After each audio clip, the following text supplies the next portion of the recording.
welcome to the Super Arcade Show. Ladies and gentlemen, welcome into this week's Super Arcade Show!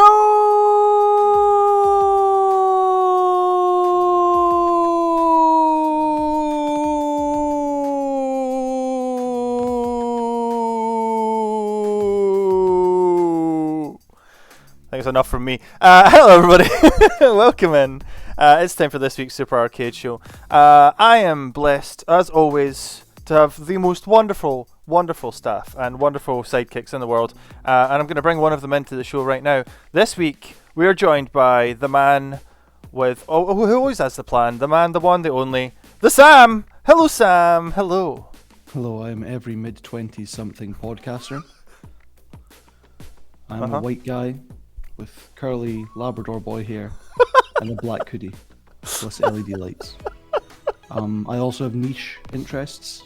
I got in an argument on Twitter today over shoes and wrestling. Oh, did you? With whom? I am truly unique. No, it's just a whole thing. It's latest wrestling BS that I decided to jump into because I was getting annoyed. Because everyone was like, yesterday everyone was like, oh, you don't know this wrestler, how can you say you're a wrestling fan? And today everyone's like, why would you get annoyed about someone not knowing about a pair of shoes? Oh, mate. Anyway. Oh. But I'm having a great time. Just found out that there's a Pepsi Man action figure that smells like Pepsi. So Is there? there is. That would It's be called me. The Fact of Pepsi. I was going to The say Fucked. Sorry. F-U-C-T. As in, like, I forget what that stands for, but it's like your faculties of your ability to smell. Oh, so it's okay. a limited edition snowboarding Pepsi Man. Comes in Diet Pepsi colour, so silver and red. Comes with an exchangeable head, a crutch, a snowboard, set of snow boots, and a can of Diet Pepsi. And if you scratch each part of the body, it smells like Pepsi. Wow. Hello, gamer husband with kids, live in the Twitch chat. Incredible. Wow, I didn't know that. They made an action figure of me from Comic-Con a couple of years ago. And if it was a Diet Coke man, I'd buy him for the wall behind me. But it's not, so... It's a Pepsi. Sorry, It's a Pepsi. Pepsi. It's a Pepsi. Anyway, Sam, we every week so far we've brought in a new special guest presenter, and this week is no different, of course. Last week, big shout out to the wonderful Dave Cook who joined us, a video game journalist and comic book writer extraordinaire, a lovely gentleman, and a pleasure to call him a friend. And it was lovely to have him on the show. So if you missed last week's show, please jump onto our YouTube channel, youtube.com/arcadeglasgow. Give us a subscribe if you can as well, and you can catch last week's show there for your eyes and ears. And of course, drop us a follow on Spotify if you are one of those kinds of peoples, because you can catch the show there too. Just search for the Super Arcade Show and you'll find it toot sweet. But this week, Sam, who's joining us this week? Can you give us an introduction for our wonderful friend? Usually, we're talking about people in front of the camera. We're talking about the faces of occasions, right? But every single situation you see on the online sphere requires a team effort to make it special and make it what it is. And usually that comes down to moderators. And there is no better moderator in the game, nor has there been for the length of his career, than the wonderful Greggles, also known as Mr. Greg Campbell. Hey! Ta-da! There he is. Greg. How are you? Well. That was good. I thought that was really good. That was fantastic. Blessed by such an introduction. Glad I to did not hear be it. cocky. I had at uni this week, I mentioned this on the wrestling stream yesterday, but I said I'd mention it again, voice tests for radio, and I went first out of the whole class, and the only thing I messed up on was pronouncing words, and otherwise I was told I did excellently. Yes. Nice. And the lecturer was like, have you done this before? And I said, I've spent a year and a half, literally before we did that test, she was talking to me about, are you enjoying the course? And I was like, yeah, I didn't really know what I wanted to do in January, and my mum said, come and try this course. And before I could explain why, we moved on to something else. So she said, have you done this before? And I went back to our earlier conversation. I've now been doing this for a year and a half with work. So Yes, man. yes. Nice. And that was followed up by a guy who's been doing student radio for the last year. So the rest of the class had something to follow, in all fairness. Fair dues. Yes, sorry. It's not about me. It's about Greg. Also, who did some radio back in the day. Oh, that's another thing we get to cover in the section called "It's All About You." Nice. That's not what That's not what it's called, but yeah. I mean, it can be that's- if it's McFly that's covering it. I but mean, sure. yeah, if we get one of the guys from McFly in, think I've- perfect. I might have mentioned this to Greg. This is boring wrestling chat number 1 from Sam. But Ding. Tennille Dashwood on Impact, formerly known as Emma in WWE. Her current gimmick is that the dancing. Her current gimmick is that she's very self-obsessed. So she's got like a wrestling talk show segment called "It's All About Me," where she's always the guest and she brings in a different host every week, and they have to interview her. So maybe that's something you can do in the future. It's like an Uno reverse card. Very nice. Absolutely. Very nice. Well, we'll start the show off, as we always do, with a little catch-up on how everyone's doing, what they've been up to lately. And instead of Sam this time, I'm going to go to our special guest. I'm going to go to Greg. Greg, how are you? What have you been up to lately, and what games have you been playing recently? I'm alright. Just kind of zooming about, keep my nose clean, you know, Good, the usual fare. As for games, of the video version, mostly Destiny, really. Kind of getting close to that end game content, Nice, yeah. getting up the old light level. So I've been just grinding away. Obviously, they've got their Halloween content out just now as well, Yep. which is actually a lot better than last year, like infinitely better than last year. Good to hear. Although they've named the like champions in that headless ones, but gave them heads. I mean, Good job. okay, maybe yeah. Unless they're trying to collect heads, in which case, and they haven't collected any yet, in which case that would be a good descriptive. Oh, name. it's kind of, yeah, because they are lit up, so it's almost like it's like a kind of a light cage to say, hey, I'm ready for the pumpkin head. Yeah, geese it. And yeah. that's why it makes them angry, and that's why you attack. Yeah, that's why There I we get. go. That's usually the cause of my hangriness. Yeah, yeah. Fair, yeah. I need a pumpkin. But yeah, beyond Destiny, just been doing a lot of tabletop role-playing games. I was saying... in As the we can bit see before. behind you. Ta-da! Oh, that side, sorry, yeah. many a board game. I've many... there's actually... Up there is many a dice and dice holding device. Ooh. I actually show you Div dice. one of these. Div dice. So this was Fonzie, but it's Dwarven Ooh. Oh. and reads, "You have my sword and my haggis." What's that a reference to? It's a partial reference to Lord of the Rings, and then I did my own spin on it. That's nice. That's nice. But yeah, been playing D&D for forever it seems, but we've been recently playing Vampire the Masquerade, which is a nice wee sort of change of pace. So That's good. I mean, that's there is the new Vampire Masquerade based battle royale game. Is it Bloodlines or Bloodline. No, Blood something. I can't remember. Bloodlines is the new game, the RPG version. Yes. That's got Bloodlines 2 coming out. That's correct. But- yes. Paradox dropped it, and it's now a new dev that's covering it, so it's been delayed. But Yeah. I mean, I'm all for it. It looks great, and they're adding the Sabat, which is going to be amazing.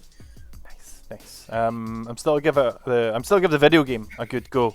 But Lewis has showed some interest in it as well, so I think we're going to jump in and try it at some point. So that should be a bit of fun. It looks good. Defo. It looks good for anybody interested in a vampiric battle royale game. That's the way to go. And it released this year properly, I think. Yeah, they put a demo beta type thing out. Aye. Yeah, that's right. That was good. Anyway, Sam. How's Sam?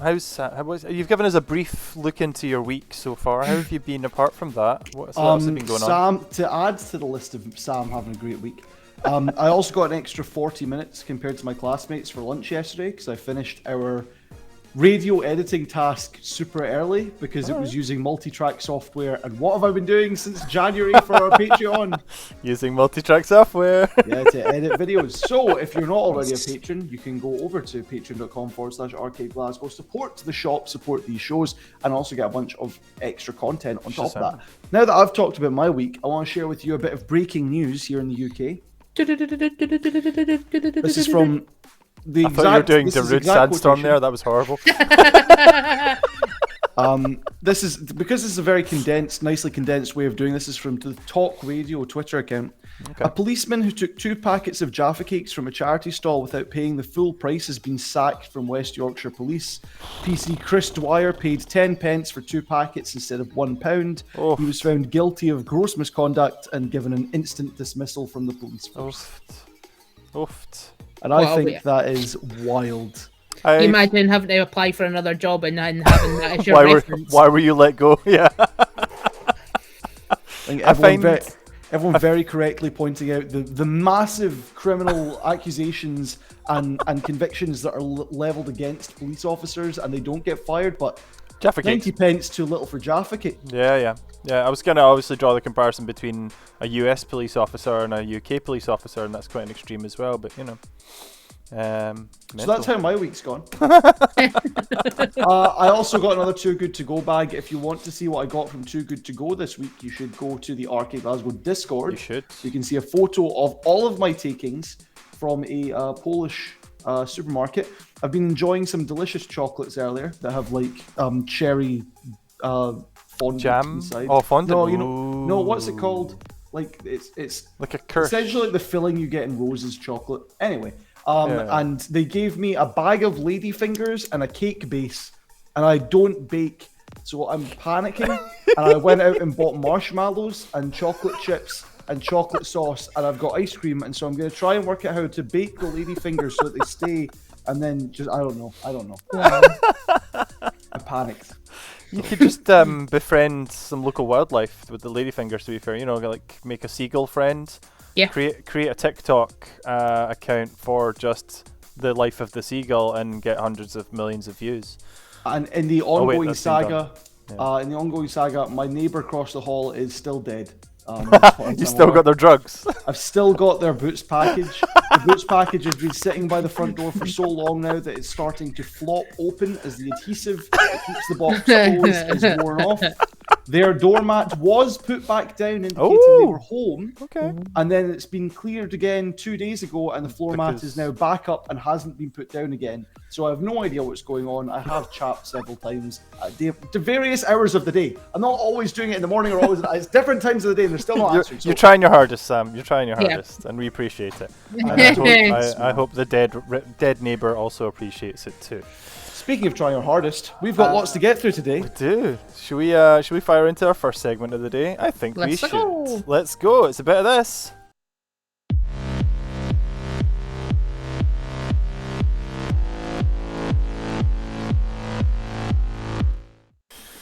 Alright, so for our first piece of gaming news this week, it's coming out of Rockstar. Rockstar announced a few days back, actually I think about 5 days ago now, that they are going to be releasing a new version of the Grand Theft Auto Trilogy called the Definitive Edition.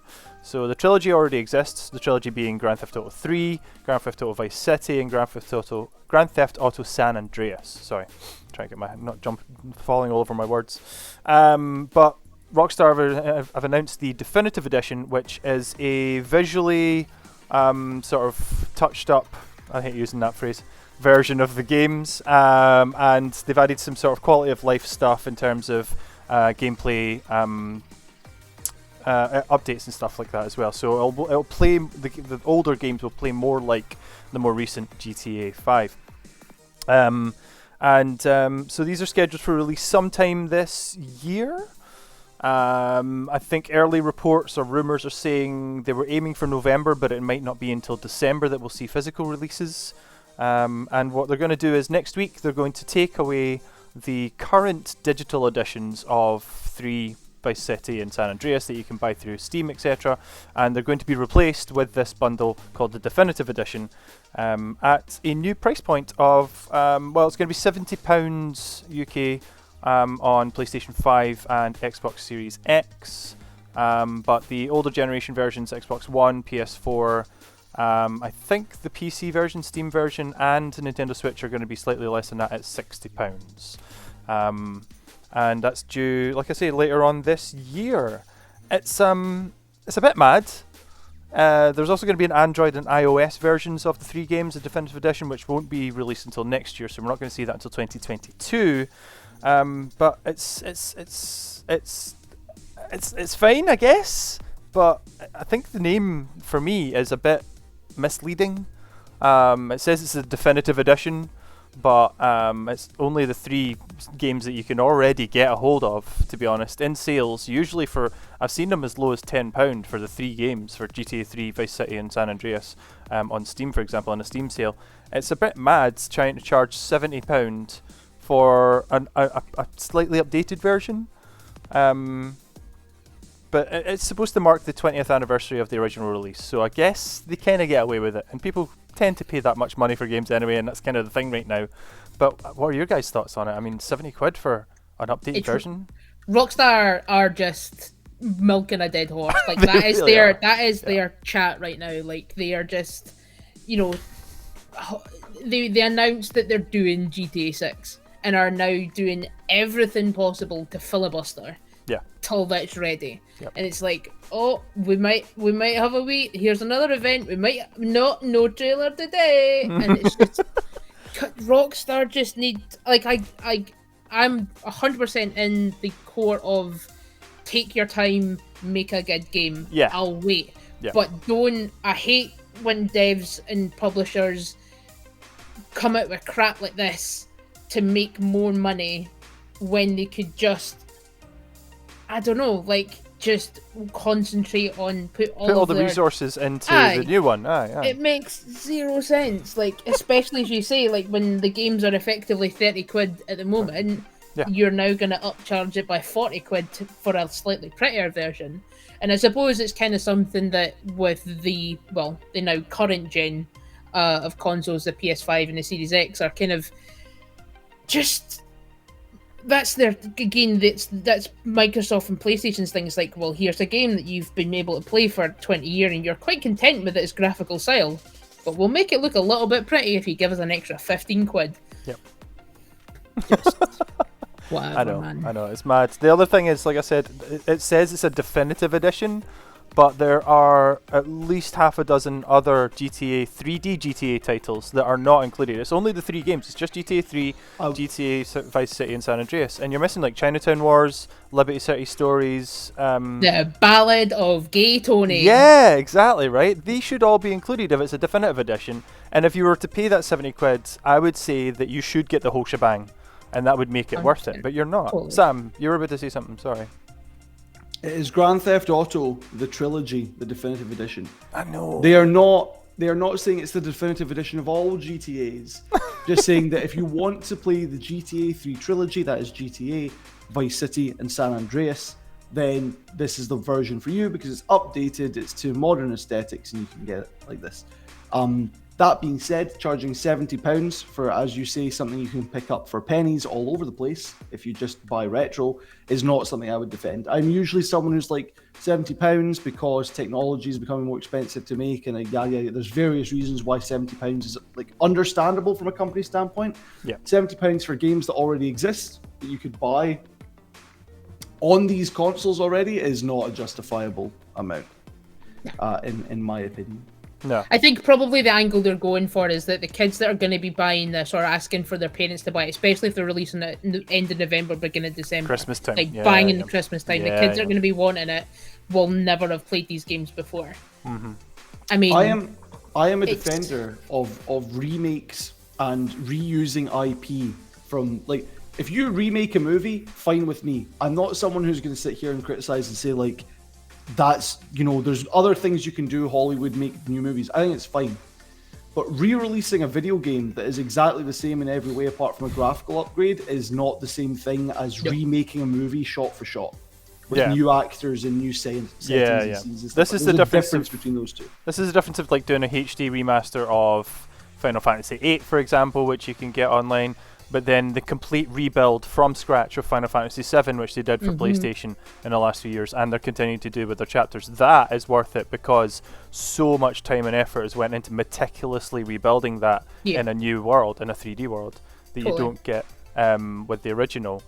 I completely agree with Sam. If you're just throwing the same thing out there without adding too much onto it, like what it's worth, and trying to charge that much, it's not. If they went back and made additional, like a fourth story Yeah. for the GTA 3, if they made it like a quadrilogy and said, we're making the definitive edition, it's the original 3 games with graphical upgrades, plus we've given you this new bonus content as well, then maybe. You know what makes me really sad is that Rockstar completely ignore the first 2 Grand Theft Auto games. Yeah, like because they were top down. I know they were top down, they weren't 3D, and 3D was like GTA 3, which was really what pushed them up there into the stratosphere, and that is an amazing game. All the work that Rockstar had did with Bully, and I picked up a copy of State of Emergency last week, and I forgot that game existed, and that was Rockstar sort of getting into the whole 3D world building kind of thing, open world kind of thing that they do now. And yeah, granted, 20 years ago, it's the anniversary of GTA 3. It's a huge landmark for the company, but they ignore GTA. I would love like some sort of 2.5D like updated remaster remake version of GTA 1 and 2. I would play the balls off of that. Do you know what I would love? Is a Metroidvania version of GTA 1 or 2. Okay. That would be like just wild. Like effectively it would just be a straight line because it's all on the road. But you've got people and, you know, like I think it would just be hilarious. And that would be quite a quirky wee thing to kind of keep people tied over until the big game comes out, the one that they actually want people to buy. Exactly. But yeah, I think this is probably a big signal from Rockstar as well that GTA 6 is going to be a while. If they are still going to be a while. Charging this much for their first three 3D GTA games, this is a big signal, big, massive, as Twitter trend is right now, red flag to suggest that it's going to be a long while yet. And that's fine. Like, say that rather than saying pay £70 to us, please. GTA 5 has been obviously delayed as well. That was supposed to be out on current gen this year, but it's been pushed back into 2022. So, you know, that's there. Again, there's not really that much. I would rather they took all of the effort that they're putting into that and throw it into a new GTA absolutely. instead. But how many the GTA 5's been on how many platforms? 4? 4 now, yeah. I think including current gen. It's absolutely mad. Anyway, Rockstar, thanks, but no thanks. But to those who have never experienced GTA 3, San Andreas, or Vice City, I would say that this was possible. I would go and buy them buy them on Steam now before they get taken down and the new version goes up in a couple of weeks or a couple of months. Sorry. Anyway, moving on. Bit of a happier side to this. PlayStation VR are celebrating their 5th anniversary in November of this year. So happy 5th birthday to the PlayStation VR. Sony have confirmed that they will be adding 3 additional free games, to their PlayStation Plus bundle that they usually give out every month. So as on top of the normal games, you usually get 1 PS5, 1 PS4, and then 1 other game sometimes. They're going to be giving 3 VR titles away as well to people who are subscribed to PlayStation Plus. They haven't confirmed which titles are going to be yet. They will do that at the end of the month like they usually do, probably a week before it's due to drop. But yeah, really happy to see the PlayStation VR still going, still supported for PS5. I've started setting mine up. I got the adapter through a couple of weeks back for the camera. And I've installed Beat Saber on my PS5, so that's going to be the first thing I play because I bloody love that game. Love some Beat Saber. What would your guys' recommendations be from? Have you like, first of all, have you experienced VR? Have you played some VR games, and what games would you recommend? Or if you haven't played VR, what games would you like to try? I played VR once and got mega motion sick. Oh really? Oh man! Like mega motion sick. I was in LA and I was chilling with a friend, and they were like, "Oh, we've got the VR," and I was like, "Nah, dude, not for me." Not unless you want because we'd been out eating like Japanese barbecue and stuff. Oh, and I was no. like, dude, it was very good. That sounds very good. The Korean barbecue place was too far away. Until we settled. Yeah, it was still good. It was incredible, but it just means like that it's reason to go back. It's reason for me to go back. This is true. Like carrot on a stick. You know it's there. Yeah. Yeah. So you're not eating carrots at Korean barbecue. I mean, you can. Barbecue Boring. carrots. Mmm. Yeah, I mean, you honey glazed carrots at Christmas time. Oh, are we honey glazed parsnip, my friend? We've got too much Ooh. food chat to do later. We don't have time for this. Oh yeah, so but yeah, I get mega motion sick on VR. So I've never actually dabbled. I think the one thing I like about PSVR, and I think it's good that they are still sticking with it, is that you don't have to be in like a massive space to do it. You can, but you can be sat down doing it. And I think that plays best into like an accessibility level as well. Yeah. Because the Oculus VR, well, you can do that. You lose a lot from its like it's how would The you immersiveness. play. Yeah. Exactly. Like how you actually interact with games on that system. But it's a weird thing, like VR, especially from a console. Like you look at like the Kinect and stuff in the Xbox One. What was it? One? No, 360. 360 was the original. Wow. Yeah. Like it just seemed like a gimmick, and it was the same with the Playcam. The PlayStation Yeah. had the same thing. Yeah. It that's seemed true. like a gimmick, but the PSVR is like actually good. It's not just like a thing that's like you use it for pretend fitness and No, it's had some solid titles. It's Yeah. had some solid support from developers as well. Totally. I went looking for a cable earlier, so mine's just lying all over the floor right now. It is here though. 1 minute. There he is. Fetch the baby. There she I is. want So to mine's see is here. Hi VR. 5 years, my friend. 5 years. Well done. It's almost school time. So you've not really dabbled in VR, Greg, is where you're going with that, yeah. And you're not. It's not that you're not a fan. You're just. Yeah, I love watching VR streams. Mm-hmm. Like the when you lay over the what people see in VR, like there's like Beat Saber streamers and stuff that do it. Like it's insane. Like I love it. I love watching it. But to actually play it, like it's just we don't mix well. Fair enough. Sam, I know you've tried VR because you've I done played it it once at your house and everyone laughed at me playing Beat Saber. It was not a good feeling. I'm sorry. Why did they laugh at you, Sam? I don't know. I thought I was doing pretty well, and then He they was all doing went, very "No, well." look at how you looked," and then they showed me a video they took without me Oh. knowing, and I'd laughed at me. No. Yeah, but just tell them that's just what it's intended for. That's This is how the professionals look. That's how you. Exactly. Yeah. More to the point, I feel like it's Greg is not the only person that gets motion sickness from it. It's still fairly inaccessible after 5 years. I've not heard of any positive reviews for like titles that have broke through into people Fair. being like, maybe I do need to get Beats. Like the only one is Beat Saber. Beat Saber is the game that people see it and go, oh, I want to try that. Outside of that, I've not heard of any VR games that have sort of permeated into like the wider gaming sphere as sort of like I want to go and do that. And the motion sickness thing is still a big issue. It's not something I have any interest in getting, both because I know myself and I know I wouldn't use it that often, but it's a party thing more than anything else. Fair enough. I mean, it's not like so. There's different levels, obviously, of how far or how well, like you said, something a product permeates the gamer base. So something, for example, like Greg mentioned, the Kinect was gimmicky. You had Kinect adventures, and you had like you had that kind of thing. But then you've got something like the Wii, for example, with motion controls. Nintendo did that so well. It sold in its millions, and Wii Sports is even today is still so much fun to play that everybody knows what it is, and everybody will Classic. happily pick it up and play it again. Yeah, you hear that music. It's legendary, absolutely legendary. You know we are. So I know VR doesn't, it sort of falls somewhere in between those two. But it's something that I was there 5 years ago when they I pre-ordered my VR. It was one of the very first things I pre-ordered on PlayStation, and I went along I got an invite to the Buchanan Galleries. It was, yeah.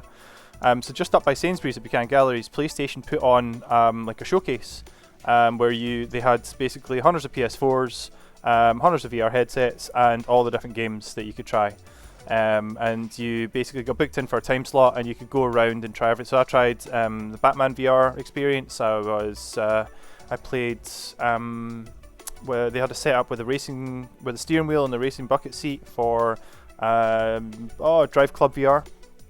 And I played Riggs, which is like the mecha robot basketball game, which is actually really, really good fun as well. And so I tried VR, and I was unsure about my pre-order before it came out. But then after going to that showcase experience thing, I was like, right, okay, I'm not cancelling this. I want the VR now. And I got it day one, and I love it. I don't play it. It is quite gimmicky, and I don't play it as often. It's not like a day-to-day thing. Yeah. But at least once every few weeks, I will chuck it on, and I will play something. But I usually Beat Saber. But now that I've got the PS5, I have more horsepower, and so the experience is better. Because on my original PS4, I never got the Pro. It sounded like my PlayStation was trying to take off. Basically, it sounded like a Boeing 777. Yes. And I was kind of worried that my VR was pushing my PlayStation to its limits. But I'm looking forward to getting it set up properly with the PS5, and hopefully we get some good titles next month from PlayStation, and not stuff that I already own. Because that's usually the way with PlayStation Plus.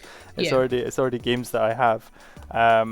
But we'll see. It should be good. So congratulations, PlayStation VR, on surviving 5 years. I think I'll put it that way. And I can't wait to see what titles we get at the start of next month.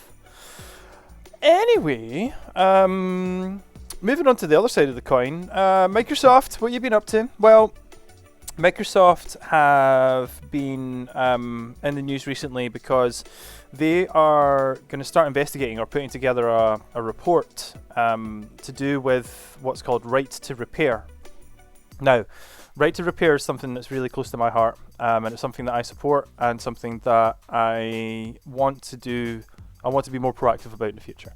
Right to repair is it's a few things actually. So first of all, it is the right for any consumer to take any product that they have, anything basically. It could be an electronic product, keyboard, mouse, controller, whatever. Could be a piece of furniture or anything like that, and repair it themselves without having to go to what's called an authorized specialist. So you'll find that Apple, Samsung, a lot of the big companies have specialist shops that they basically brand and say, yeah, you're allowed to do our stuff, and you have to take it to them, and they have to be charged this specific amount of money to repair the product. And what usually happens is the cost of repairing the product is more than just buying another one of the product. So for like a mobile phone, for example, sometimes you'll have to pay however much it is to get a screen fixed, whereas you'd actually be cheaper just getting another one. And it's absolutely ridiculous. And so that's one facet of the right to repair movement. The other facet is that they want companies to be transparent with their products. So being open to give people the schematics on how products are put together so that you can repair them. Being able to source parts cheaper so that you can repair it if you want as well, instead of having to go to a specialist that can access the vendors. And finally, using universal tools. So Apple and Nintendo are probably the worst ones for this, but they use proprietary tools which you can't get officially to basically open up their products. So that's one other facet of it. So Microsoft are looking at the right to repair movement, and they're going to do a report into what they can do to sort of support it and help it. But the big problem is that Microsoft are actually part of what's known as the ESA, who are a trade association in the US, who oppose such things because they are, I think it's ESA. I was talking about this last night on stream with Gamer Husband. But there's a big trade association in the US. It's the Electronics. Is it ETA? It's Electronic Trade Association. I can't remember anyway. But they lobby against the right to repair movement and all the bills that they're trying to get passed, because they want to protect their products and their properties, and they don't want to have to change the way they run their businesses because they think it'll make less money for them. So my question to you guys is, should the everyday Joe be allowed to repair or fix their products if they choose to, without going to a specialist, and have the means to do so? Should that be an option for them, or do you think that we should be leaving it to professionals, and that we should put our trust into the big companies, that they know what they're doing, and that they should be able to protect their patents and their products by not doing this? I see both one. sides. I see both sides. I see the ETAs sort of, they're going to say, the people that we have under our umbrella are going to lose business because people aren't going to be paying for them to repair the products.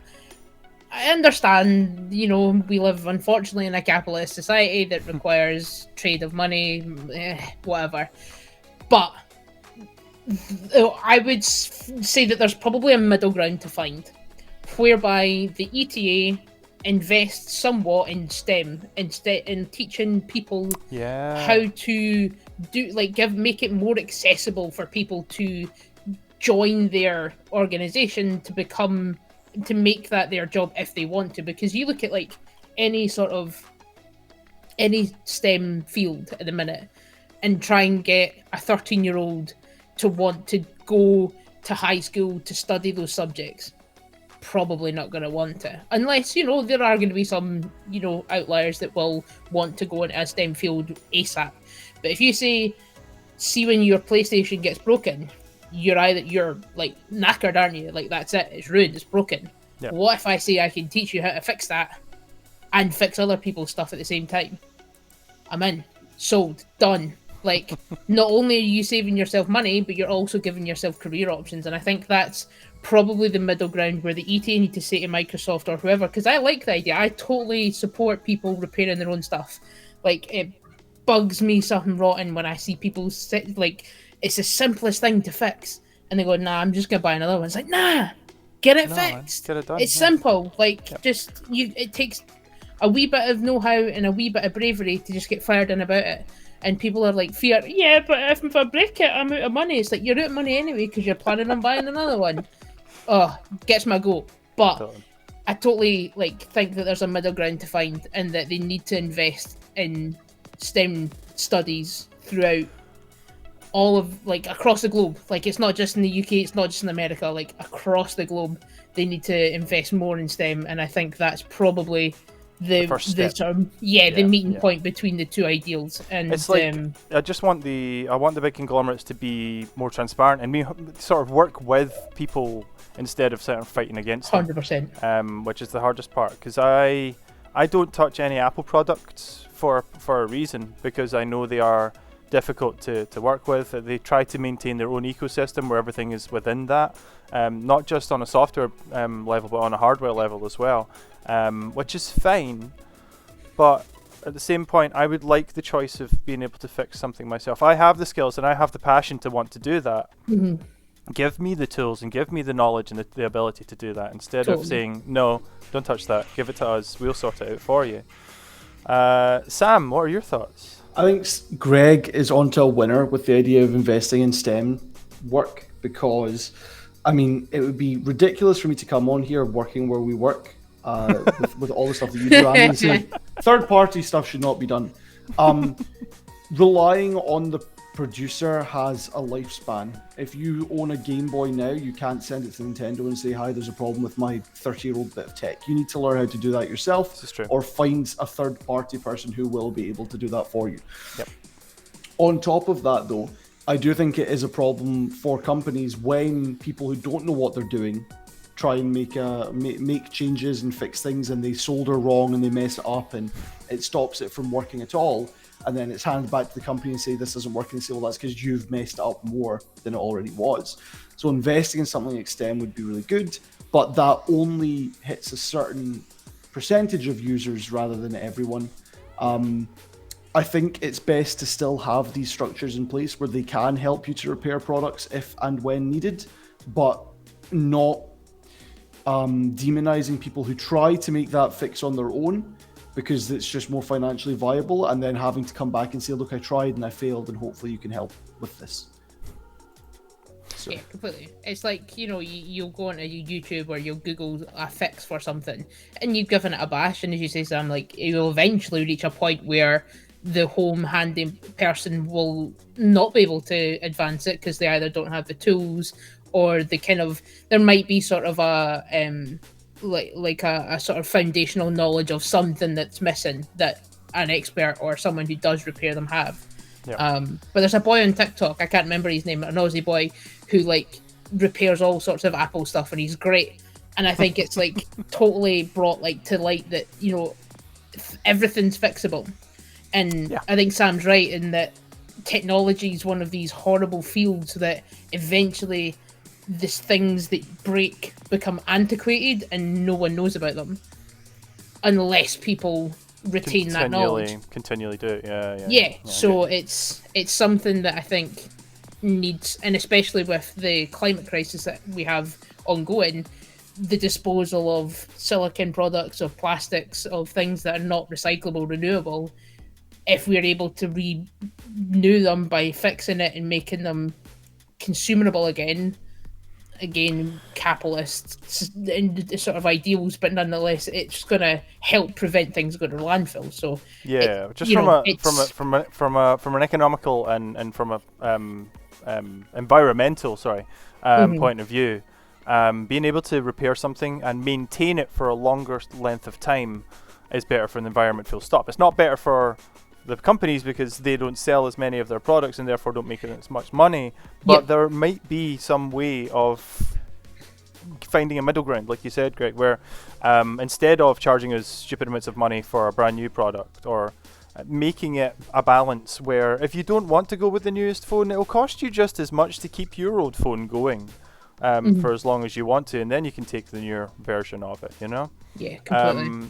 So I've got this, there's a website you can go to if you're interested in finding out more about it. It's actually just repair.au, which I'll throw up on the screen right now, actually, because I've got it there. Where if you're interested in finding out more about sort of helping it with the right to repair movement, if you want to just get more information about it, perhaps see what you can do with it as well, then you can jump onto repair.eu and see what's going on locally near you. Which is really you can cool. always Google for like upcycle places as well. That's they true. tend to be more like sort of furniture and like less technology involved products, but you know there are people that are teaching more the electronics like TVs and things like that. There are what are called repair cafes all over the UK. There's at least 2 or 3 in Glasgow as well, and the idea of starting one up myself was actually on the cards at one point, and might still be. But yeah, there's one down in Leith where I am, so there's a couple in Glasgow you can find. They're all over the place. So just search for your local repair cafe and you'll find it, no problem. So yeah, Microsoft, I think hopefully good things come out of it, but as a lot of people have said, they are a little bit hesitant about Microsoft making this report because it could go either way. It could just be a report that says, yeah, we can do all these things and make it easier for everybody, or nah, there's nothing we can do, and then they just move on and that's it. But it's a step in the right direction for them to at least acknowledge the movement, and hopefully good things come from it. Fingers crossed. Hell yeah. Anyway, that's the end of my Gaiman news for this week. It's been a bit of a quiet one, but shall we play a game, gentlemen? Shall we? You were only meant to blow the bloody doors off. Yeah, where's this voice come from? Right. Let's get on with the show. Let's do a bit of this then, shall we? Let's do a bit of this. Here we go. A clap. Faster. As fast as you can.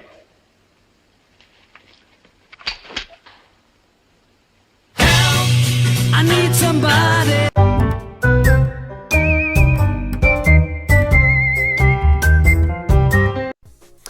Apologies for the loudness of that one. I've not had a chance to Oh, it's fine. adjust the volume, but I quite like that the help just wakes you up, so it's good. It's good.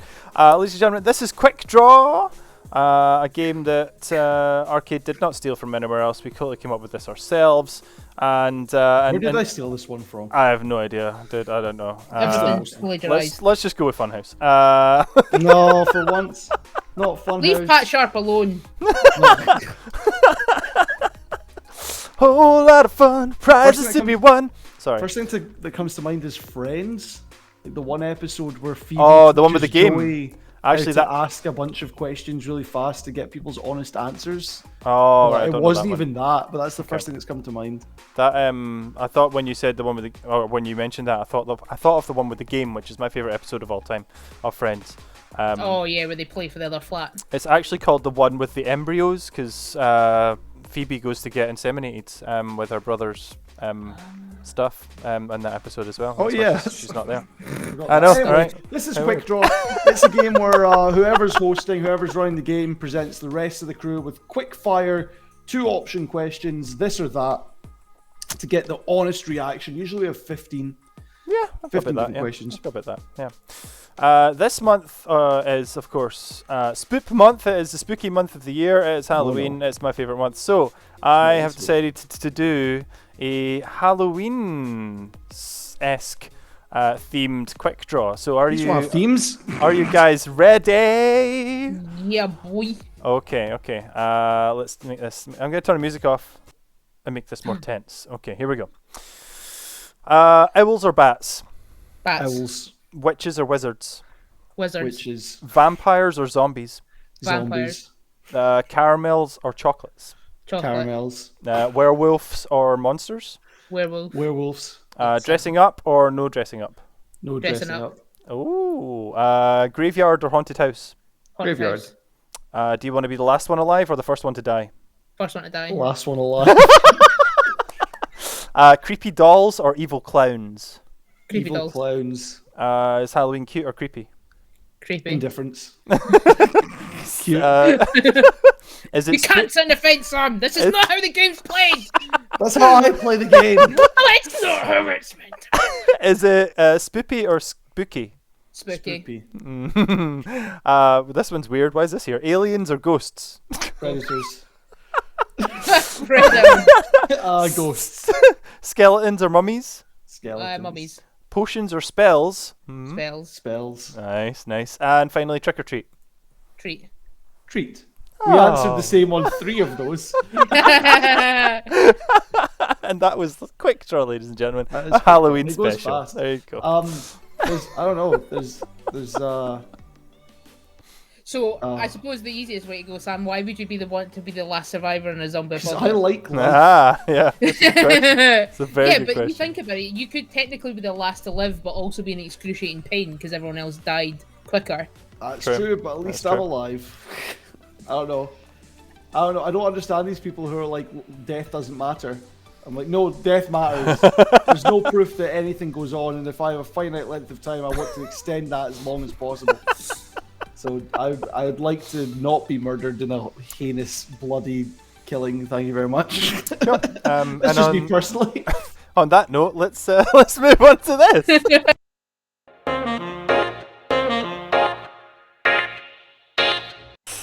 So, Greg, would you like to die in a heinous, bloody murder? I tell you what, if I was to die in a heinous bloody murder, I would want to go out like Daffod from Shaun of the Dead, All right, okay. where I got get you, dragged I through got a you. window and my stomach is used as a buffet Yeah, platter, when you go out that way and then up that and then. and your legs go. Yeah, No. yeah. Hell Like bad Hi. persons. Right, Greg, I'm gonna make you big. You alright with that? This is what I do every week. mean, The let's do it. spotlight's on you, so let's do this properly. Let's go this way. Ta-da! There we It's like go. a one Megazord version. Nice, Greg. How are you? How are you enjoying the show? How's things Loving it. so far? Good. Loving good. life. I'm glad to hear. It's been a treat, I guess, so far. You could say. Not a trick. Ding! Not a trick. Ding! We've got 2 more ding. weeks of October, Andy. Don't do this every time. sorry. Yeah. So, as Sam has mentioned earlier in the show, you've become well known as the one behind the scenes, the one that pulls the strings, the one that the puppeteer, if you will, that controls the mayhem and the chaos. How long has that been going on? How long have you been moderating for? I've been moderating. Well, so my sort of moderation started out in like the old text forums back in the day. Wow. But I kind of started to move into like Twitch moderation just as it changed into Twitch from Justin TV. Right. So like almost a decade. Wow. Jeez. Long time. What were like the forums you were a part of where you were doing modding before? It was actually like Star Trek RP forums. Nice. I Bit of can't even roleplay. remember how. Yeah, I can't even remember how I got into it. I think I just stumbled across it and started making friends through it, and just spiraled from there. Like you would always have like a different forum for like the ships of the fleet, so it was quite like it was good to kind of bounce around and whatever. And you could always have like different characters and whatever played by everyone, and it was good fun. And then I got into one that was kind of more like it had an RP section, but it was more like we are our screen names as kind of members of the crew. and you kind of just go about your like normal forum interactions where you talk about media, blah blah blah. Like Discord, join R-CADE's Discord, ding. And it was kind of like they needed people to be moderators, so we were the security division. Oh, nice. And sort of just kind of went from there. And yeah, like I got to watching like Twitch streams, started to, you know, kind of become a bit of a regular known sort of facet. And they were like, hey, we need moderators. Do you want to do it? Sure. And 10 years later, here we are. Wow. So I'd love to ask some of the accounts that you were moderating for to begin with on Twitch, but before I do that, it's a brief aside, but we just talked about Star Trek. How do you feel about William Shatner becoming the oldest man to ever go to space? Yeah, as of yesterday. So, Bill Shatner as a person, I'm a bit 50-50 with. Yeah. He's a bit of a melon, but he's alright as well. Envisaging it as Captain Kirk himself, hella hyped. Yeah. And the meme that I saw as well, like I don't know if you saw like the interview they did on like Good Morning America or whatever, and they took a screenshot of that and color changed everyone's uniform. So obviously Shatner was in gold, but everyone else was in red, and the caption was not looking great for the other members of this crew. Oh, pristine. Yeah. Oh. It's So good. name us some of the Twitch channels or the Justin TV networks, I suppose. Well, Is that this what they were is called? I wasn't around. Yeah, so I started moderating as it changed to Twitch from Justin TV. Right. So they were on Twitch, but my very first moderation was Nerdist, which became Nerdist, which was Nerdist.com beforehand. Yep. They were branching into streaming and stuff. So you can actually, they still put editorial pieces out on a lot of pop culture stuff, and some of them are now my genuine friends, and you should check it out because they're great. But yeah, I started out there. And then they shared a studio space with another website called Geek and Sundry, which now fall under the Legendary umbrella. Yep. So I kind of helped out a little bit there, but was mainly focused on Nerdist. That was kind of like my primary thing. And then they stopped streaming because they were creating a platform called Alpha, which became Project Alpha, and effectively that was like the Nerdist, Geek and Sundry stuff together, along with like Alpha exclusives. And then from there, we worked with a lady called Rachel Romero, who would then become the exec VP of marketing for Critical Role, and she asked me to jump along because again we a lot of the people I met that worked for these companies became friends. Like my friend that I went out to LA with, we hung out. He worked for Nerdist when I was moderating and stuff, so that was good fun, and I met a lot of people through that as well. Wow. But yeah, so I kind of had been moderating for a few other people, like Malik 40, who is was a host for Overwatch League. Done a bunch of gaming hosting as well across like BlizzCon and stuff. So he's, you know, fairly known in the hosting space. And I moderated for his stream. And then Rachel, we were chatting about meeting up for New York Comic Con because the CR crew were heading out there. So we got a chance to have a quick chat because she was like hella busy. But she messaged me through Twitter and was like, hey, are you still moderating? I was like, well, kind of, but not really. And she was like, cool, come join us. And yeah, did that. I got paid to moderate for a little bit. And then obviously nowadays I'm moderating for Wee Claire, and a bunch of other people, some friends as well that kind of just need a helping hand now again. My friend Jamie, who streams on Twitch, I've known him for too long, but I met him through playing American football, and yeah, just kind of I'm here, there, and everywhere. Moderating Discords as well for a bunch of peeps as well, so it's always fun. I think the first memory I have of interacting or seeing you, or like I don't know, just having you there was actually Wee Claire's stream, and she was doing Minecraft, and you were doing sort of RP in Minecraft where you were taking them through, I can't remember what it was now, but this was last year at some point. And was that the Hotel California? Yes, it was the hotel. Yeah, that was the one. I remember that. And you were doing so many accents, and I was like, this is amazing. Who is this Greg person? This is so funny. Yeah, that was good fun. We the Minecraft server for Wee Claire kind of it was fun. I can't remember what we did. Oh, that was it. We had just branched out. So it was myself and another dude had worked on an Easter egg hunt. And we had done it, and a lot of people were like, oh, we need to try and find a jungle biome and blah blah blah, but we were in creative at the time, so it was kind of really difficult to do that without just kind of adventuring off in a boat and getting lost effectively. So we were like, cool, well, if we're creating an egg hunt, we need to do it in creative because it's going to be way easier. And Claire was cool with that, so we were like, cool, we'll put ourselves in creative mode, and we built this big massive Easter egg hunt, which was a lot of fun. But we ended in a jungle biome and called it Wee Park because we built the big entranceway from Jurassic Park with like the Wee Park sign above it, the doors, and so we started building there, and I can't remember what the conversation turned to, but obviously they knew that I played D&D, and they were like, oh, we should maybe do like a Minecraft thing. And I thought, how can we do this? And I'd found like a big coral area, and I was like, we could do like an underwater. Well, I had an idea for like a murder mystery, and decided for some reason to set it underwater, which was an absolute nightmare to build. But yeah, it was a lot of fun. It was good, and yeah, I played like all of the NPCs, and I think my favorite memory of that was jumping out as the hotel manager to jump back in as the police officer to jump back out as the hotel manager. It was a lot because I had like I had like 3 windows open, which was the Minecraft, the 2 windows for like the chat and for Minecraft.net, so I could change the skins quick enough. It was like Italian models in Milan would have a very difficult time doing a catwalk, changing skins that quick. It was a lot of story-based stuff with Claire. I mean, I remember jumping in as you were hosting a D&D sesh live on Twitch. That was with Kate, who's a good friend of with Kate, who works who does lots of streams and stuff. I think. Because another friend of ours, Jen, former guest of the show, Jen again Master, had been playing D&D, and we'd been chatting about it a bit more.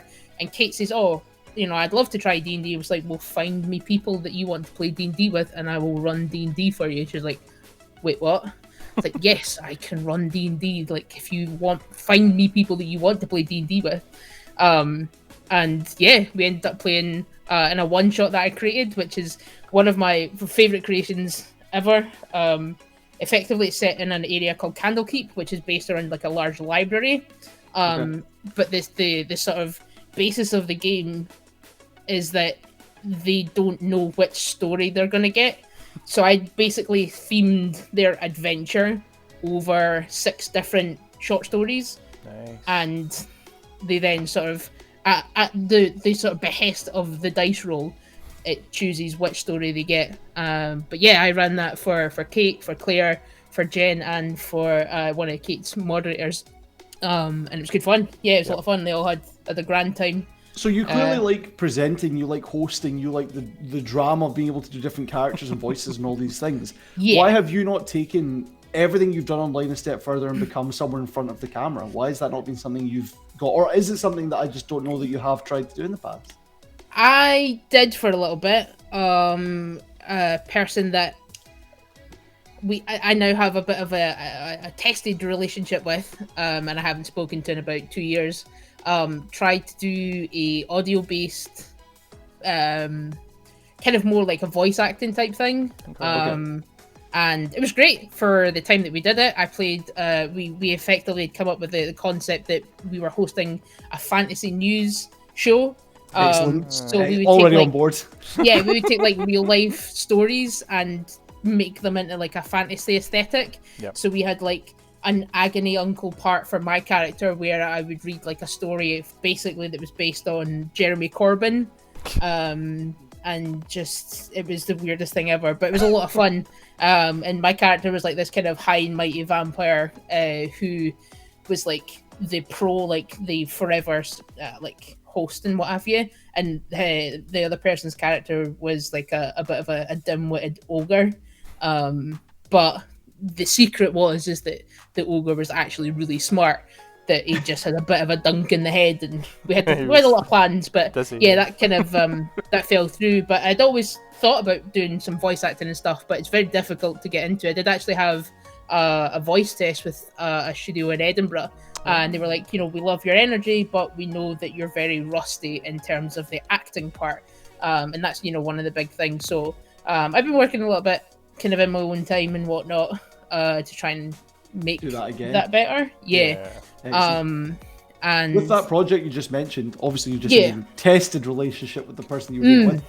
Is Yes. that available still to listen to somewhere? Is that something you Um, want to give a shout out to if people to check out? That's a good question. Is it? Hold on. This is like when anybody ever asks me about when I did music, and I'm like, it's maybe it's still there. I don't know. Well, I know for a fact your music's still there. I don't. Andrew. I know, It but is. I don't host it myself. It might get taken down at any minute, and I'm like, yeah, okay, cool. Yes, I will put a link to the playlist in the chat. Sweet. This is Do you have those? so it was called so the project was called Audiblex, and the show was called Fantasy News Network. Oh, okay. And that I was going to say, I don't know if you have permissions to post that link.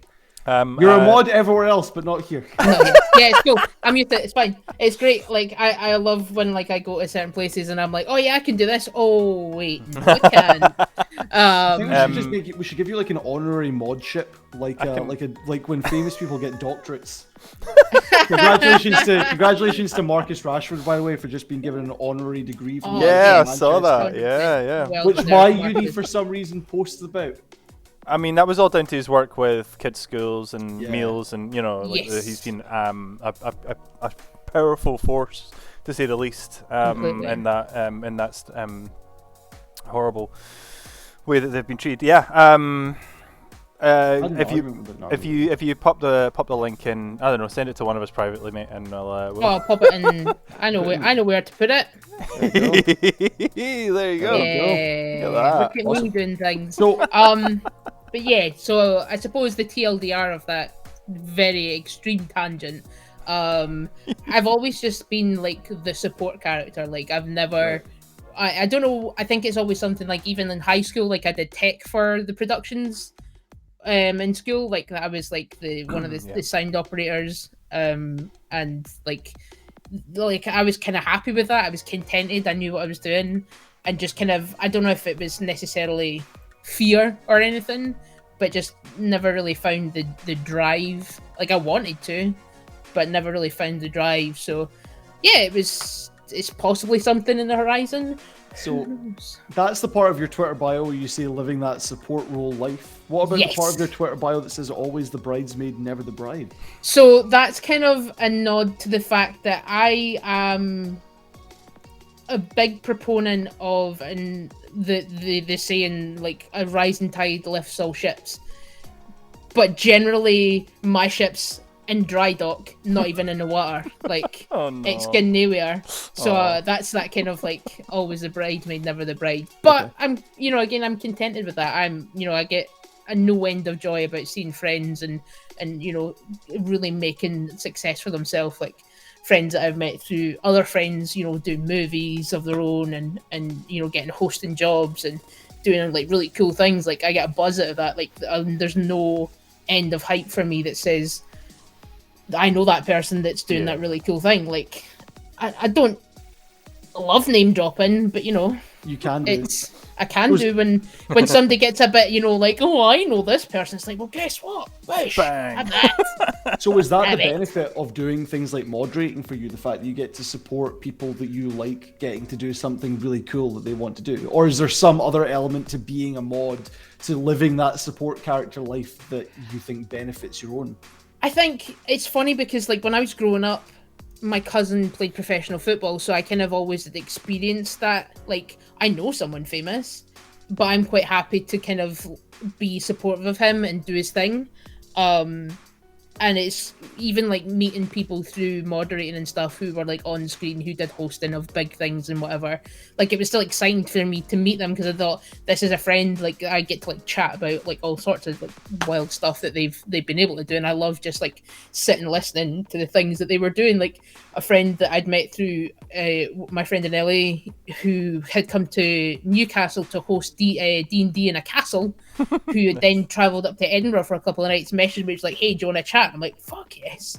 Like I would love to sit in a pub with a beer and just chat D&D and like all sorts of nerdery. Like Of course, 100%. That's heaven. Without question. Yeah. Like that's absolutely everything that I want, and like that's the best thing as well about like you building. And it's funny that I'm good at networking, but generally don't go, oh hey, I know a network of people that I can use. Not use, I suppose that's the I know, but you can, exactly. you can, I can utilize the varied abilities and skills and connections. To further something that I'm passionate about and just never do. I don't know if it's because I always feel like dirty about it, but like moderating's kind of a thankless job a little bit, and that although nowadays a lot of streamers have like mod love or what have you, like emotes in their chats, or always like, thank their mods at the end of a stream and like stuff. Hug a mod, for example, with Claire. Yeah, exactly. That was that spawned out of nowhere. I can't even remember where that idea came from, but we all got messages from Claire in the mod group chat, and they're like, "Hey, I need a video from you looking somber saying hug a mod."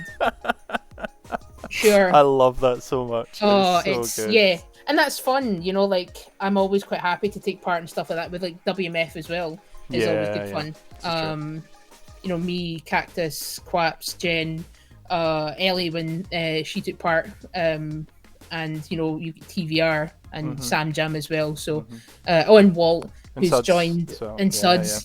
So there's like a varied plethora of character there that you kind of get to work with, but it's always nice to kind of dip my toe in, but know that like I'm just like, yo, say cool stuff, and you get to be people's favorite recurring character as opposed to one of the actual characters. I mean, I'm going to toot my own horn here, but I am the winningest team captain of the WMF. There has been no team that has not been helmed by the wizard, who has done better. Who's done better, exactly. So there we go. with modding, last month as part of the Twitter account We Squad Strong, which was highlighting all the members of We Claire's like We Squad, as the name suggests. It was getting quotes from all the different mods, including yourself. And in your quote, you said, no mod mods the same way. It's okay to have a niche mod style, whether it be chatty or a band sniper, it's up to you. Even in something like modding, it seems though you take pride in individuality for each person 100%. That's doing it. How important is it generally? Yeah, it gives me no end of joy bringing in people. Like when you go into a chat space, you can see the people who are the mods, obviously through the icon itself, but you can also see the people like that are potential mods. Like you've always got that kind of view, the people that are like, well, if I need to ask someone to be a moderator because we're getting busier or we need extra coverage at certain times, immediately the people that are get the vibe. They're you can trust them, they're reliable. Cool. They're totally like they're there every day, so immediately that. And I love getting people who are like less confident about certain aspects of modding and giving them the skills to be able to do it and go forward. Like people are afraid of like coding bots and stuff. I'm like, nah, just do it. Like get in. If you make a mistake, you make a mistake. Who cares? Like we move on to the next one. Or like clipping and stuff and like making highlights and things. Like there's so much more to modding than just like hitting a button that says timeout or ban or delete. There's just like so much more now, and I think opening that scape of availability of knowledge to people as mods, just like, again, I probably should have been a teacher, because teaching people things is is a joy. Yeah, totally. Like I did it when I was in the Air Cadets. Like I was an instructor for 2 years, and like it was so much fun. But it's great. And also I love reminding people that, hey, you might be afraid of spreadsheets, but guess what? They're your best friend. Yeah, that's true. There we go. That's true. So we talked earlier about your relationship with Critical Role to an extent. I see you tweeting and retweeting their stuff all the time, and now that I know that there's that sort of connection there, it makes it so much. And what you've just talked about enjoying seeing the people that you know rising. 100%. How do you feel about the success they've had over the last couple of years, and do you think that there's still more for them to climb? Oh, absolutely. This isn't even the tip of the iceberg. Like the Titanic's mid-journey, like they've still got so much more to go. Like I haven't met many of them, but for the brief interactions I've had of the actual cast, they're just some of the nicest people. And I think people lose sight, and it's actually something I learned about through another mod friend of mine. They did a panel a while back through an organization called Take This, who are like mental health advocates through the gaming sphere. They work with a company called Wormwood and create the Shield of Hope, which is like a wee wooden shield and like the different woods that they create, because Wormwood make wooden gaming accessories. Wormwood.com. Well, I think it's wormwoodgaming.com, but whatever. This is actually one of their shirts. This is Catalox the Dragon, which was part of one of their Halloween promotions, so that's why I wore it today, because it's Halloween, isn't it? Nice. But yeah, they work, and it's really cool to see people taking mental health serious, and I think that's one thing Critical Role do very, very well, is that they understand that their cast, their crew, and their back end staff are all human. Yeah. And recently they announced that they were going to do every other week episodes, because they're going to go back to recording in studio and just showing recordings as their live stream rather than doing it actually live. And I think that's far better for them, for their work-life balance, because obviously they're all actual voice actors as well, so they have their voice acting careers to consider, as well as this D&D show that they do once a week, or now onto Fortnite. But I suppose it's like knowing that they're great people, but also that they are a business, is two separate identities that people lose sight of because of the astronomical success they have. And I think it's something that's critical of a lot of Twitch spaces, that there's parasocial relationships that are formed and are never really cut tethers with quick enough. When like the really big red flags start to come out and you're like, this needs to stop. And I think that's where, not necessarily educating moderators in mental health fields, but giving them enough sort of overall knowledge of the what to look out for is massively important. And I'll always say, like, moderators, streamers are not your therapists. Go and find a professional. There's plenty of free services in the UK, like Samaritans and stuff, who are there to listen and to help guide you in the right way. But I think Critical Role are vital in that space about creating a successful brand, along with being genuinely nice people, but also tempering expectations. It's like, hey, we're just like you, we're human, and we have boundaries, so let's just chill. And I think that's why when they first started out streaming, because it was a very different thing. It was. What is it, almost like 5 years now? 6? 5? 5. Wow. That they've been going. That it's good to see that the vibe's the same throughout. So it's something strong to maintain. Yeah, totally. Well, you've given us so much great advice on the world of modding and highlighted the importance of individuality and spoken so much about your time within the online sphere, the positives and the negatives, the ups and the downs. Giving me lots more to actually come more prepared when we eventually have you back on. Yeah. But I think Andrew, as always, has some quick fire questions, much like we just did with Quickdraw, but these ones slightly more personal to really a little bit more. So, are you ready for these, Greg? Are you ready? Are you ready? I'm going to turn the music off again because this is intense. We need this. We need focus. I want you to answer as fast as you can without thinking. Think if you have to, but try and make it off the top of your head. Okay. I mean, I'm great in not thinking, but that gets me into trouble most times. You just Okay, here we go.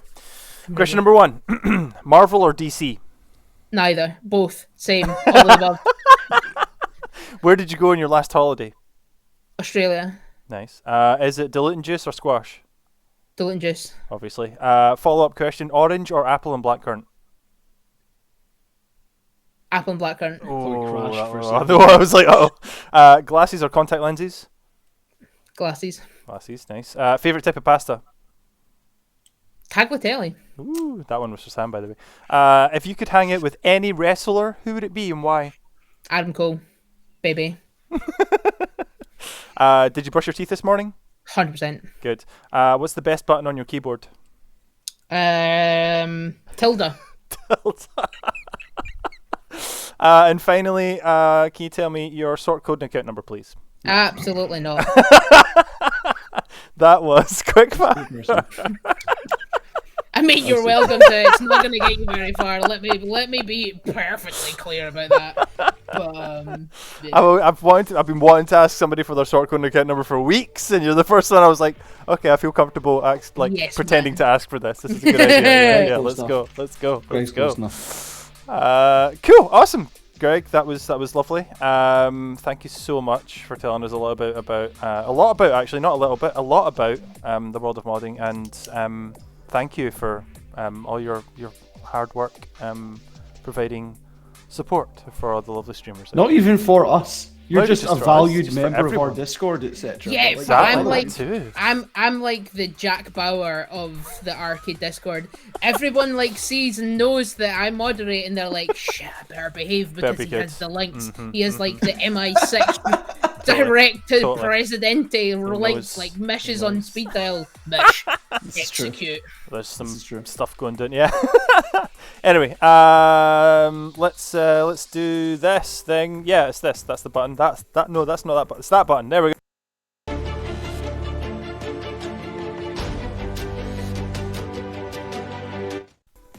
See, I mod good. I mod really well. See, I'm going to switch this background. There you go. Ladies and gentlemen, it's time for yesterday's news. I'm looking to hopefully bring yesterday's news back to its full format. It was a YouTube series, and I'm possibly excited about bringing it back in a slightly different form, but as it was. Basically, yesterday's news is where I trawl back through the history of video games, all the way back through the last 40 to 50 years, and I find something that happened, if not on this day, at least within the last week, and we take a look back at that special date. Today is October 14th, which was actually the day that the Sega Dreamcast was released in the United Kingdom in 1999. I've turned my phone off so I can't see my notes. What a console, by the way. Oh man, I'll read out your notes if you want. If you like, Sam, go for it. Yeah. Sega. This was Sega's final hardware release and the first console of the official 6th generation of home console models. It had a troubled launch overseas, but the European launch was timid by result. Because it had done so poorly overseas, releasing in Europe was sort of like, we're not entirely sure how this is going to go. The console launched in the UK with a good slate of games like Sonic Adventure, but third-party developers like EA had already ceased supporting the console. Yep. At launch, the console cost just £200 and sold well at Christmas 1999, but sales fell away very quickly as the PS2 hype started to build. And only 18 months later, Sega announced the discontinuation of the console. So if you want to fix a broken one, you have to do it yourself. Then they do tend to break quite easily. Yeah. If you could change one thing about the Sega Dreamcast to make it better, what would it be? Yeah, what would you guys change about the Dreamcast? I know you said it's one hell of a console, Greg, but is there anything you would change on it to improve it? Oof. I'll tell you what, I have a little news piece from CNN that I've popped a link into the notes there for. And I'll put that on while we have a little think, so you guys can watch this first, because it is absolutely phenomenal. I love this. It's terrible quality. It's like 240p, but it is so funny to watch. So this is a news piece, like I say, CNN Live from 1999, and I think it's absolutely hilarious. I'm going to pop it on, and you guys can enjoy while the guys mull over my question. Here you go. This is... Greg used the word filibustering earlier, and this is the definition of it. A larger share of the market. There you go. CNN technology correspondent Rick Lockridge reports. This man has painted hair. Oh, that's lit. In the cutthroat video game industry, one word seems to be all-powerful. These are two different songs. The graphics means it's more realistic. And And embattled Sega's Is new it? Dreamcast video game console is graphically Oh, better. The look at first the home unit able to chrome. handle 128 computer bits of data at once. Twice as much Oh. as the Sony PlayStation and Nintendo 64 machines Andrew. that dominate the 12. Andrew, Yes. when we go to OLL Games Fest, can we have like an arcade booth that's just With just corrugated steel? Corrugated steel like around everything, yeah. I'd like to point out the reporter was saying that the Sega Dreamcast can do supposedly 3 million polygons at the same time on the screen, which is indeed a lot more than the PlayStation 1, which was Sony's current console at the time. But the PlayStation 2 released within 6 months of this. And that was able to do somewhere in the region of 45 million polygons. I think it was average of 8 to 45, and so that 3 million was blown completely out of the water, which is a shame for Sega, but there you go. Look at Star Wars. That's the N64 version of Star Wars. Sorry, that's what they're comparing it to. $12 billion a year U.S. video game market. 60 frames a second, which is twice the speed of a TV. It equals graphics you've never seen before. When you watch a football game, it looks like you're watching a real game on TV. No, it doesn't. Video game images are made up of tiny polygons. Dreamcast can draw 3 million of those polygons a second, up to 15 times more than competing systems. Literally draws them like on a piece of paper. Oh my god! Oh my god! Smooth, I didn't see any arrows. Sega's errors as a company, though, have been well documented. Its Wow. last home console What a flopped, and segue. it seems I know, to right? plummet from more than 50% to about Rough, 1%. man. Can Dreamcast end Sega's nightmare? They have a lot Brutal. of banking on the Dreamcast. Again, they're a leap. It's sort of a leap in video game technology, and Sega's going to use this to make a comeback into the marketplace. Yeah. The Yep. $199 Dreamcast comes with a built-in modem, making it the first God. set built for online gaming. Everyone's desks 18 in games will be 1999 available right had away. 3 times You the can size fight, they are now. fish, Fit. or skateboard. There's also a much-anticipated football game, NFL Y2K. Which, to quote all the media today, is saying this is by far the best sports simulator ever brought to gaming. Sonic will have to run pretty fast to catch Nintendo and Sony, but Sega's off to a good start there, having already pre-sold 300,000 of the Dreamcast console. Thank you, The Rick company hopes to Lockridge. sell 1 Thank you million very units much. by Christmas. Rick Lockridge, CNN, Los Angeles. This is a very, very quick aside, but not only is this week the 22nd anniversary of the Sega Dreamcast, it's also the 22nd anniversary of the WWE stable D-Generation X. Oh, is it? Possibly 23rd. But the reason I point that out is because one of the boys playing the Dreamcast was wearing a green Was he? DX t-shirt. Was he wearing a Yeah. DX t-shirt? It was a green X thing, so Yes. I'm probably 23 years for DX, 22 for the Dreamcast. So. So I posited the question before the video of what would you add or what would you change or add to the Dreamcast to improve it. I'll go first if you want. I would add a second thumbstick. I think that was one of the just the small things that Sega were a bit late on. The Dreamcast's controller is a fantastic controller. I love it. The triggers are lovely, the buttons are lovely, and the thumbstick's it's not too bad. It's a bit slippery, but it's okay. And it's very closely tied to the Saturn 3D controller, which was the round black one, which also had one thumbstick, which is when Sega started playing a bit with that for games like Nights into Dreams. So adding a second thumbstick to the Dreamcast, I think would have taken it a little bit higher and done a little bit more. And it was actually Sony that really did that with the PS1 DualShock, funnily enough, that made that better. But what would you guys add to the Dreamcast to make it better? More to the VMU. Oh, okay. That thing was the coolest shit ever. Like, It really I was.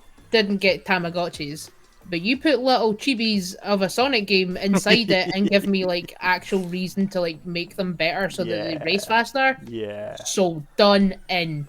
That was a whole game in itself. That was fantastic. Yeah. Yeah, and I think color variants for the console as well. Like, there were some good ones. there were some good ones, but they were could've done- mostly Japan, unfortunately, as usual. There's a translucent pink one and a translucent blue one, which are both Hello Kitty themed, which came with a Hello Kitty keyboard as well for going online. I wish we would have got that over in the UK. And there's a black, just a straight up black matte black sports one, which is I think it's not EA Sports but 2K Sports, which is gorgeous to look at as well. So yeah, There's more alternate variations. colours for the VMUs as well. I have yeah. a green. I've got a green, a black, a blue, and a grey VMU. I've got one of each. I collect them whenever I can, and I hold on to them as much as I can. VMU is virtual memory unit for anyone that's not old enough to understand what it meant. But it was like a little cartridge. You can look it up. It's a little cartridge that you plugged into the top, and it was your memory card for the game. But you could also take it out, and it had like buttons and stuff, and you could like play games and stuff. It was great. Did you mention that the Hello Kitty Dreamcast also came with a keyboard? Yes, I did. Yes. Yeah, I didn't know if you did. Sorry, I've got a photo of No, it now. fine. Hello Kitty stuff is always just pretty. Like any Yeah. Hello Kitty collaboration just looks nice. Agreed. Yeah. And that translucent pink one's lovely. Yeah, I think Dreamcast is always tagged with ahead of its time, and I think if they had brought the Dreamcast out when like game-based skins for consoles were a thing, a Jet Set Radio Dreamcast. Like a translucent, but a dark translucent green, like an emerald green, would be gorgeous. Mm-hmm. You know what I feel sorry about is the fact that Sega and Microsoft almost worked together. And I feel like if Sega had worked with Microsoft to create a console, then the original Xbox is great. Don't get me wrong, I love that console. But I feel like with Sega's input, it would have been even better as well. Dino, absolutely dynamite. And that's a missed opportunity that I wish happened. Funny that we were talking about peripherals as well previously about the PS. Like Dreamcast had so many. They had the gun, fishing rod. The keyboard for House of the Dead, which we get asked for all the time in arcades. That game scared the bejesus out of me when I was younger. You got the fishing rod as well for Sega Bass Fishing. Yeah, I've got one of them. Yeah, the wee wheel, the wee sort of. Oh mate. Yeah. Different class, different bananas. But I know. And so Dreamcast, happy birthday. You're sorely missed. You were an opportunity missed actually, and I love our Dreamcast, and I love introducing people to our Dreamcast in arcade because it's a console that a lot of people missed, to be honest. And so there's a power of game. Like Power Stone actually is one of the games that I love introducing people to. So good fun, so much fun. So good. Actually, when I got my Dreamcast, I was late to the game, and they didn't sell Dreamcast games in any shops. I had to go in and ask, "Hey, do you have any Dreamcast games that people have traded in, and will you sell them to me?" And it was great. But yeah, Power Stone was great. Sonic Adventures was great. Yeah. What else was I playing? Crazy Taxi. That was its first Crazy Taxi console. was so good. Yeah. Oh, yeah. Offspring. I don't think Michelle will agree with you on that. It's one of her triggers for arcade when she hears Dexter going, yeah. Yeah, I suppose hearing that on repeat often enough will drive you to the point of insanity. It's actually the one Dreamcast game that irks me is probably Sonic Adventure 2, and it's when Knuckles is like trying to find gems. It's that digging level where he's going about, and you've got that sort of radar sort of beeping telling you when you're getting closer to a gem. That carries across a room, and you can hear that so far away, and it gets me every time. But fun fact about the Dreamcast: first game on the first console that I snapped a disc in rage. Really? Yeah. Would you like to know what game it was? What game was it? Jimmy White Snooker. It had like this pool section to it, and you had to do trick shots, and it was another one. fucking hard. And I was like, "Screw you, Jimmy White!" Boofed. End of disc. I have a copy of that in arcade if you want to relive that moment. I don't mind you snapping in half. It's fine. Nobody's ever going to request it. Patreon content, patreon.com/Arcade Glasgow. There we go. Former guest of the show, Jengade Master, is in the live Twitch chat saying, I was working in game when the Dreamcast was out, never bought one though. From where I'm sitting, fair. Good choice. But I'm the wrong person to be talking to about this. The reason I bring up the live Twitch chat, if you're listening to this back on Spotify or Apple Podcasts, or wherever you get your podcasts from, remember you can join us every Thursday from 7 p.m. here on twitch.tv/Arcade Glasgow if you want to be part of the live chat. Beautiful. Gents, shall we do our last segment of the night? Si, senor. I believe it's time. I believe we could. All right, let's go with a bit of this.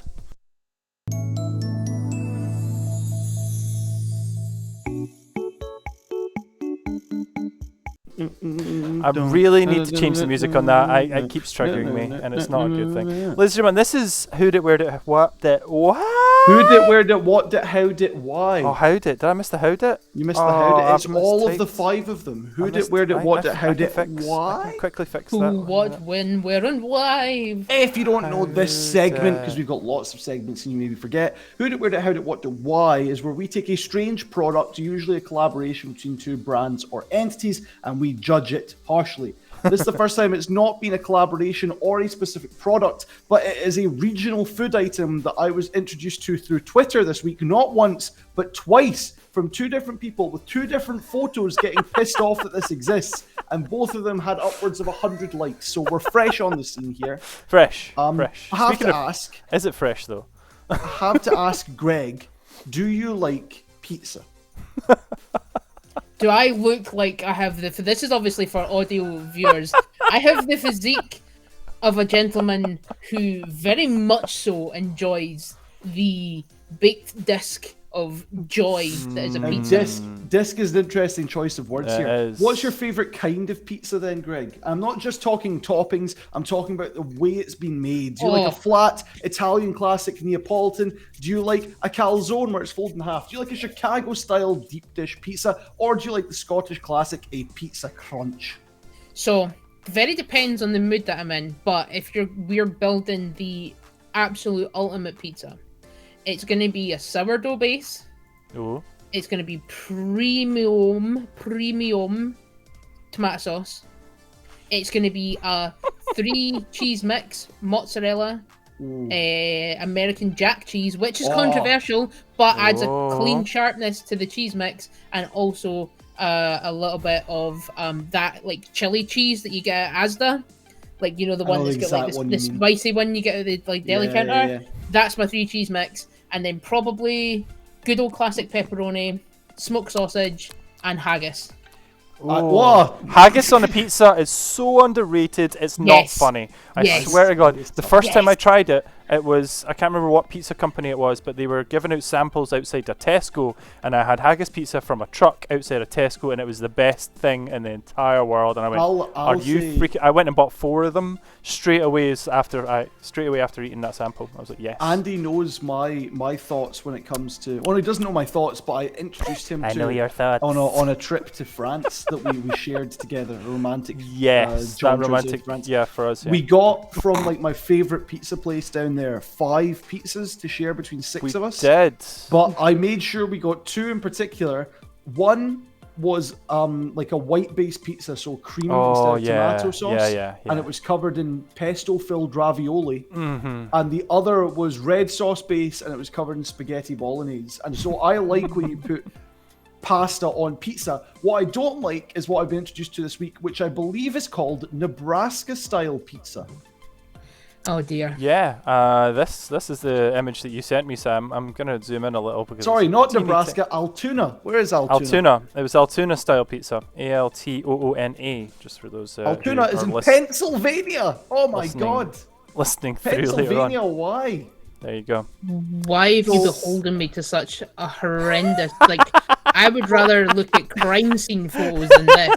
For audio listeners, Altoona-style pizza is square slices that has clearly been baked as part of one large piece of pizza. Looks like with a your cake. Usual amounts of cheese and tomato sauce. It's quite thick. It's mostly bread as opposed to the toppings. And it looks to be quite good bread. It looks quite aired out. There's a lot of air bubbles. That ratio is wrong. No. That ratio is wrong. The ratio is awful. I know that kind of pizza. That's the kind of pizza. They put a slice of American cheese on top of each individual cut of the pizza.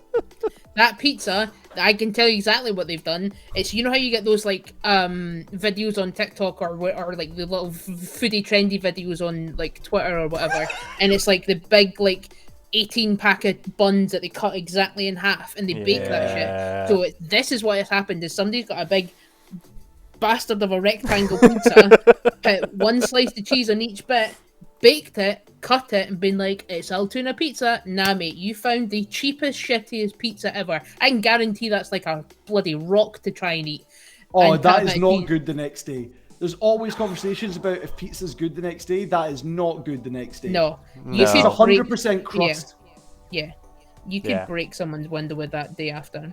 I will say square pizza pizza cut into square slices is fine. Is that not Detroit? Or is it the Detroit pizza's in a square pan? Well, it's various styles. Is that not the grandma style pizza you... Grandma style pizza is when it's baked on a tray as opposed to on a circle. So grandma style pizza is where it is cut into It's a squares. pie. It's more like a pie, It is like a pie. So you get like the beautiful corner piece, which actually is crust, but you also get the incredibly saucy middle bit. Yep. I did send Andy, I don't know if you've had a chance to look at them, but links to a couple of different like things about American regional pizza styles. So if you just search like types of pizza, there is a First We Feast article which goes through like all the kinds of American style pizza. Not even like alternative pizzas from like Peru and from the Philippines and from Italy itself, but just specifically like the New York style thin slice, the grandma style, Detroit pizza, Chicago town deep dish, California style. But Altoona, shockingly, doesn't get mentioned. This is a horrendous thing. And this is coming from a country that deep fries their pizza. They deep fry frozen nonsense. Aye, but Pizza Crunch is alright, but at least you've got the entertainment of the crispy batter on the outside. The entertainment. The entertainment of a crispy batter. I say this every time, but I am friends with the people who are... Sorry, Greg, to cover up your face, but... This wasn't the only one I meant. I know, but this is the only one I could get sorted out, yeah. Yeah, that's fine. I'm trying to find a way to see this properly. Right, so this has got like a various different kinds of pizzas. Some of it is dependent on topping. So New Haven style pizza is like your classic, like regular pizza. St. Louis style is very thin base, which is what my dad likes to order. Detroit style, as you say, Greg, it is like the grandma style pizza, but with thicker dough. So if anything, Altoona style pizza is like the Detroit style, but they've ignored the fact that you need to layer on sauces. Oh, I don't know. There's also various like international pizzas, so Russian, Swedish, Brazilian, South Korean, Finnish, Australian, German, and Japan, where in Japan, Japanese style pizza is just a Four Seasons. Nice. I like the one point there, Greg's face was a pizza. Just to the side of the graphic. Apologies, Sam. It's the only way I could get it on screen. It wouldn't let me share that as a screen of my own. Although I now figured that if I open it up as a Chrome tab, I could have done it, but never mind. I say to you all, go check out the First We Feast article because it'll make you hungry, but it'll also educate you a bit about different kinds of pizza. Yeah, I mean, yeah. Pizza as an evolution is fantastic. And will always be one of my favorite food types. I went back to... It's my answer to the what is you if you were only able to eat one type of food ever again for the rest pizza. of your life. Yeah, pizza always. I did that. Is that you can put whatever toppings you want on it. I went back to Roman's today, Sam. We got Roman's for lunch, so Roman's shout out to Roman's Pizzeria in Glasgow. I might interesting you say that because I'm now considering I might order pizza, and I'm considering the place that took over their former residence. Oh, really? The one in Merchant City. There you go. Yeah. There you go. You can tell I'm getting hungry because I'm leaning back. Anyway, that wraps things up lovely for today. I really want another pizza. God damn it! It's my eternal state. It is.